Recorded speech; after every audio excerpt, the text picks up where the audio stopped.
And my coordinator in Chicago, the location where the award was going to be issued from Washington, D.C., she called me and she said, oh, the bio you sent to me for your books which you publish, a congressman came to my home and picked it. I said, who is this person? That was just it. And the next thing, I began to get a phone call from some of the Congress people. Honestly, it was so great, very humbling. I felt good for my country. I felt proud as an African, Nigerian African. That's what I called myself. I kept stressing that because I made them realize that there's another pilot. She's a female pilot, the youngest pilot ever, but she has some Ghanaian blood in her. But she's Ghanaian, she's Indian, and she's French. And I was saying to her, well, you are not a pure African. I'm the pure African. At that time, they begin to envy you. I tell you, really envy, it was great. So they were wonderful, and I felt proud of my country. I felt, really grateful to God. Well, one thing I take out from your story is the fact that you did not just say, I was happy. You said you were humbled by it. Oh, yeah. It's a big one for me. You did not say I was proud of my achievements, but you said I was proud of my country, my nation. Oh, yes. It's something that I think I should stress on, because people should always understand that if you have humility in you, you're better placed in places. That's it. And if you carry your nation along, the nation will elevate you. For me, that was the greatest, because I know as a global traveler, as an evangelist who travels over the world, I know the way sometimes you get to immigration, when we talk about Nigeria, but I felt that it's not for the congressman to say about Africa. No. Nigerian African. I'm a Nigerian. It's about time we rewrite our history. We should write our history properly, because there are a lot of good people around doing good things. Great. Now, talking about good things, which actually projected you, I'm particularly concerned. A lot of pastors who preach prosperity, all that, but you preach empowerment, especially for women and youth. Why did you choose that? Well, I know that, the place of the woman in family, society, nation at large is very key. For me, I had an experience in my life. I had a father who believed in girl child education.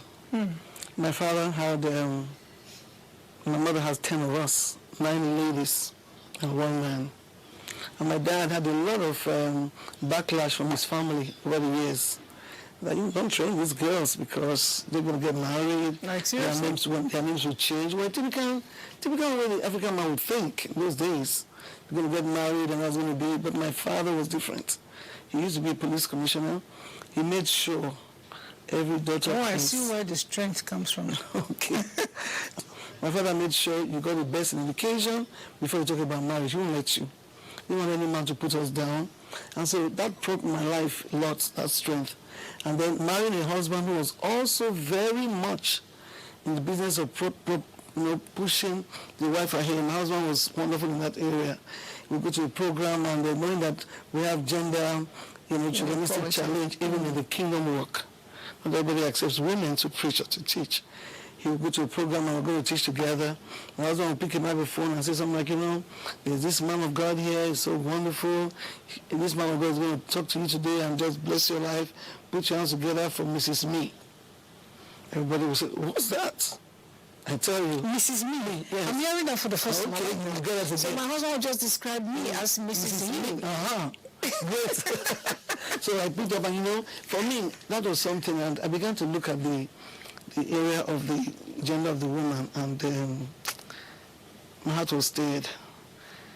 Coming to Abuja 14 years ago, I think my dream was really birthed.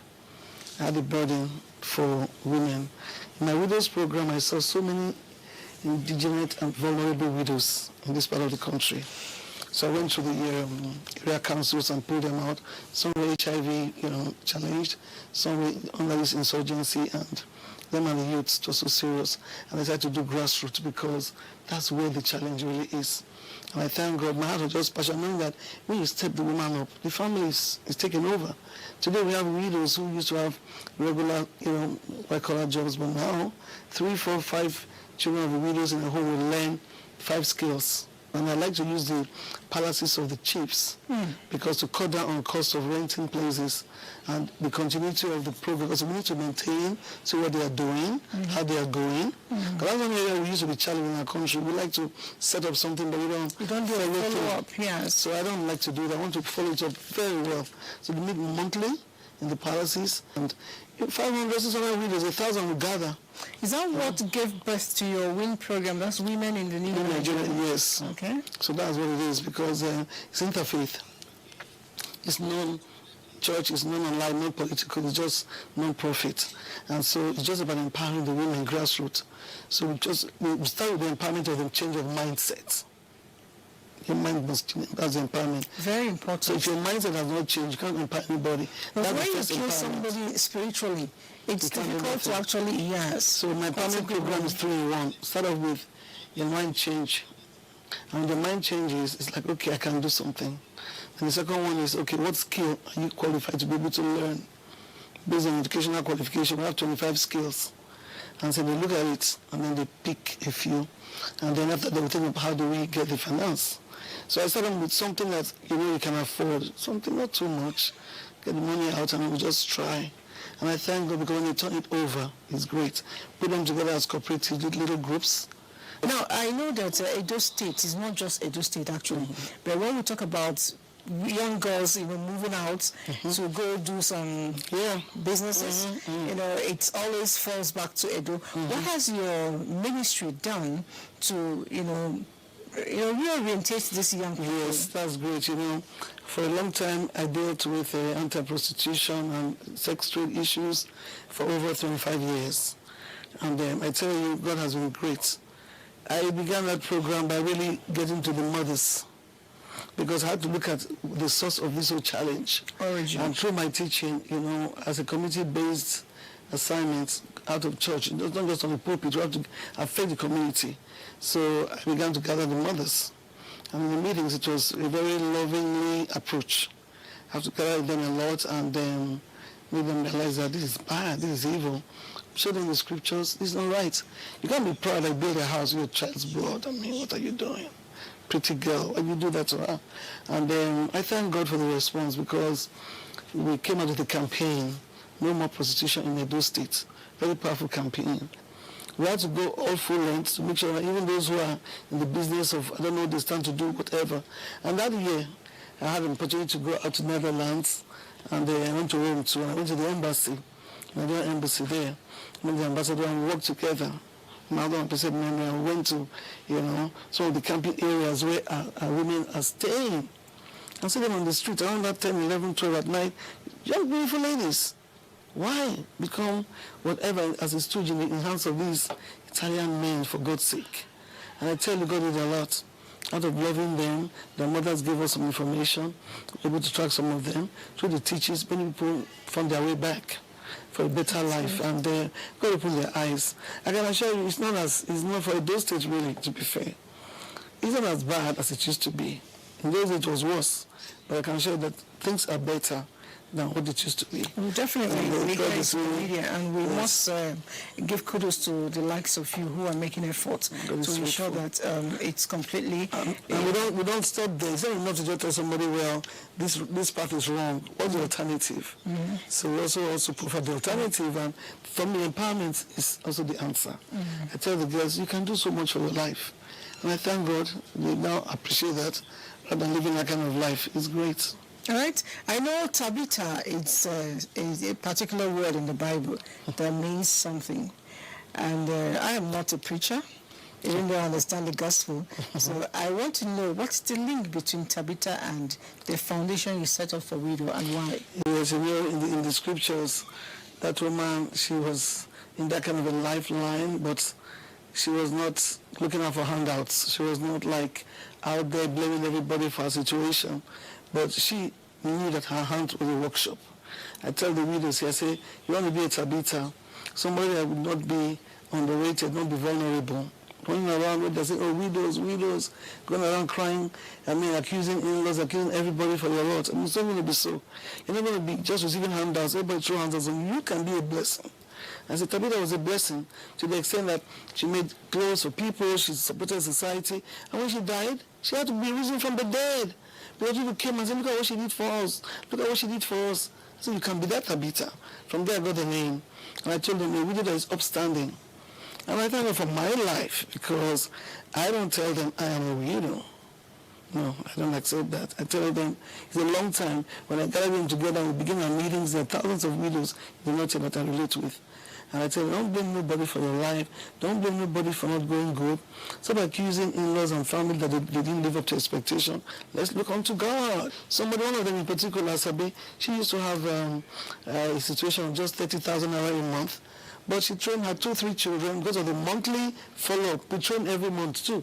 So if you learn a skill this month, you learn another skill next month. And you can always join. Yeah, and sometimes they bring their children that are, teachable. So in your home, with your hand as a workshop, you don't need to rent a place. Everybody is busy. And when we take the places out, as I pay from 30,000 to 250,000 a month in our house. Okay, Tabitha is a blessing, and we'll tap into that anointing and blessing as well. Now, you talked about widows, and I know you're one. And I know that in the, gospel industry, ministry, it's not always easy for a woman to assume these shoes of her husband. But you have comfortably fitted in as the general overseer. Or has it always been a challenge? I mean, I want to say that my husband and I working together in ministry as one unit was great, so great in our lives. And truly, I mean, like you said, of course, I mean, first of all, personally, that was like having to go this route alone. That challenge was there. But I thank God because God really strengthened my life. And we just work as a family. The challenges you expect ministries to have, the hiccups and the backlashes, we didn't experience that. Rather, everybody was up on board to see that this good work that God has started in their lives continue for the finish. So it's been a blessing, and I thank God for that. I really am happy because skirmishness does not help anything to grow. Ministry or anything, it doesn't help anything to grow. All right, I know that you just mentioned your son, and I know she has a family. I told you earlier that she's a mother, she's a grandmother, she's an auntie, she's a whole lot of things put together, and she just does not just preach. She does a lot of things. She actually sits on this set that I sit sometimes, as a television host in Benin City. We'll get to unravel all that, but I'd like to do that in her home. So let's take a walk to your place and get to find out who is she behind this grammar she's speaking. All right.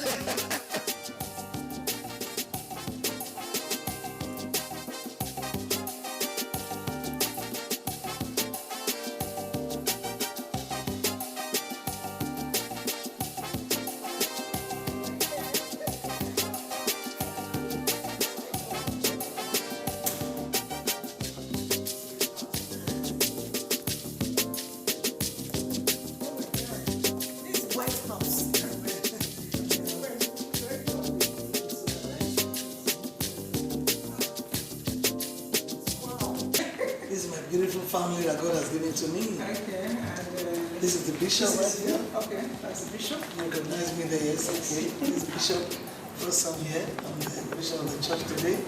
This is first son Gabriel, second son Ruben. Then he has a pretty princess daughter. It's not here. Okay. It's not here. Where's the wife? And that's his beautiful wife, my daughter. Okay. Yes. I noticed you used my daughter. Oh yeah, no, she's not daughter, but she's the first woman of the family. No? In charge of every other person. Okay. Even my daughter who is in India knows that this is her big sister. So that's the order. This is my second son. Okay. This is his wife over there. This is his daughter. And this is my third child, my first and only daughter. This is her husband right here. Lovely. Yes, the son. And that's my fourth son there. Okay, that's the fourth one. Fourth one. All right. Yes. And this is the fifth one. It's just a five of them. Then I have my two, covenant sons, Moses and Joshua. Covenant son. Yes. What does that mean? Well, they are adopted Christ. Okay. So that's it, and thank God for their lives. I thank God for them as babies. Through my orphanage ministry, I branched out of just visiting orphanages every week and decided to participate and just taking some of the kids to myself. That's how I got into my life, and God has been good. That's good. That's Part of our lovely family. That's good. All right. I can't wait to sit down and have my lovely chat with you. Welcome. Thank you very much. Hey, it's a bishop with us. Nice to meet you. And your mom looks very young. Yes. What do you give to her? I give to her the grace of God. That's Yes, nice. yes. That's nice. How does it feel having a mother like this? Wow. It's a blessing. It's an honor. I recognize that the older I get, I see that it's really a privilege, to have a mother like her. So I thank God every day for being her son. When you say the older you get, it tells me when you were young, she used to spank you. Oh, definitely. Yes, I had my share. Of discipline. Yes. And that time you were like, She was an expert in the pulling of the ear. But I'm grateful to God for today. does she give you problem? I mean, you're the bishop of a church now, and she's the general overseers. Yes. A lot of general overseers are very lauding. Does she give you that lauding experience? And does she actually separate the role of a mother and as a general overseer for you? Yeah, and that is something I'm very grateful to God for. My mom has really allowed me to be what God has called me to be. She's really a blessing for me, actually. She's allowed me to hear from God for myself, share my ideas, and she's never been a lauding type. She will always give her advice, but never been the lauding type, So, growing up as a younger boy, was there a time you thought, this woman, this the way they do me, I don't like her. And what was it like? You felt like boxing her? I felt a lot of. I mean, I never felt like boxing her because my dad would box me out too. So, during those times in school, when I was in high school, you want to hang out with your friends and go to places your parents don't want you to go, and she's, don't go there, don't do this. God told me about this. God is always speaking to her about our lives, and I remember, those times were a little frustrating, Now, Mom, what is it you enjoy enjoy so much being a mother? I thank God for that. I mean, I think that's my choicest area of my blessing from God. It's very comforting. It's very fulfilling. And I enjoy my motherhood role that God has given to me. And I want to make it plain that I do separate it from ministry. And God has given me the grace to draw the line between being a mother and then, of course, being general overseer. You are not just a biological mother to your 5 children. You also have biological children way beyond 5 of them, both the ones who are close and the ones who are outside. Yes. A lot of times people adopt other people's children and turn them into slaves. How have you been able to manage, without separating? I see the whole family is together. How do you manage to give equal love to all of them? Well, God is great. I thank God because I believe that God truly passioned my heart for that. And by God's grace, I believe that from time I loved compassion. Especially my heart is compassion driven in the area of, just encouraging life. I want to say that, in fact, what happens is that sometimes I think I bend over backwards to try to make sure that my non-biological don't suffer any lack. They don't see the difference. My non-biological, they were babies, and they were born. We took them from birth. Were you not scared, doing that? A lot of people tell you, I don't know the kind of blood that's coming from here and blah, blah, blah, blah, blah. Yes, I do hear those things, but that's not part of my heart at all. I just see them as, opportunity to serve God through their lives. Because children are not an accident. Children are a gift from God. Even the triplets, too. By the time they came into our lives, they were just a few hours born. And like I said, God just spoke to me. When you wake up, go to Central Hospital. When you get there, female gynae ward, female bed, last bed. Finish. No other instruction from God. And I just took off. I was still working there. Drove my car 7:30, went in there. Can you imagine just going to the hospital in the morning? Normally it's 4 p.m. for visiting. It didn't even occur to me that somebody could stop me, the matron or the doctor, to say, "Where are you going, madam?" What happened to their mother? Well, their mother, thank God, she's still alive today, and she's been part of our ministry. What did your mom cook that you like so much? What was her favorite dish in kitchen?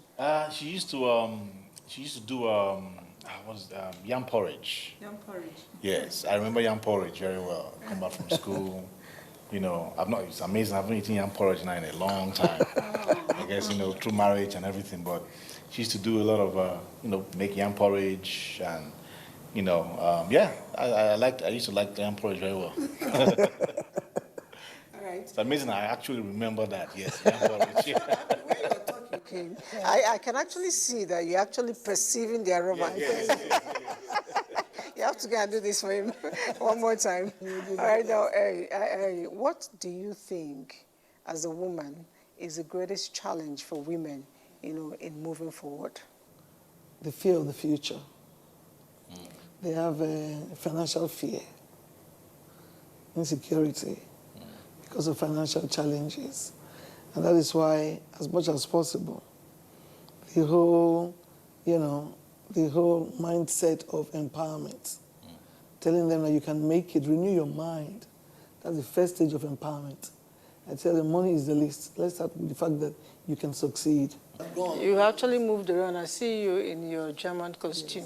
Yes. Were you doing... Every year in our ministry, we have a convention of nations. And every year we celebrate nations where the ministry is existing. So nations come in their look, your cultural look, what you look like, what you put on. We have a kingdom parade of nations. And so for me, as General Overseer, I like to affiliate with nations. So every year I look out for, how to look like any of the nations. So this was my German frock for last year during the Kingdom Parade of Nations service. All right. So let me ask the bishop finally before I take leave of you. When you get mommy angry, what do you do to placate? Well, my mom was, apart my mom and dad, my mom was actually she was the disciplinarian. She had a way of, making her point clear, because she wanted us to grow a certain way, and really she used to always call us that we were Levites. So for me, whenever I got her angry, it was just more of not being around her presence. After a while it would just die down. Did you hear that? After a while, because she gets busy with other things, then she just allows it just go like that. Being older now, I am much wiser, so I've known my mom long enough to know what can get her upset and what can, so I stay away from anything like that.